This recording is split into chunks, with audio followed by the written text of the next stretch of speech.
And I think that the implicit answer to so many of these existential risks is a totalitarian one world government. We've got to make decentralized AI. The way Bitcoin is decentralized, right? So that you can control your Bitcoin and exchange it. It's really a storage of value, but you can exchange it with anyone you want without a third party involvement, and it can't just be wiped away just like that. That's really how we have to build AI as well. Here's Peter Thiel on that. But the existential risk that I always want to also put into the hopper, if we were to have a comprehensive discussion of these risks, is the risk of a totalitarian one world government. And I think that the implicit answer to so many of these existential risks is a totalitarian one world government. And so, Greta thinks climate change is the biggest problem. Everybody should ride a bicycle.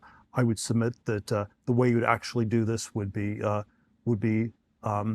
going from the frying pan into the fire of this. And in a similar way, if we were to really regulate and stop AI from a precautionary principle, you would need something like global compute governance or something like this, which would have to be pretty heavy-handed because anyone can program a computer and it can be done on this very local level. So it has to be much more heavy-handed than the international regulatory bodies that regulate, let's say, nuclear weapons proliferation, where it's hard to build a nuclear weapon, and so you don't need necessarily a super heavy-handed one world government to stop it. You would for AI, and so a lot of it has the character where I think that risk is much greater than the risk people want to talk about.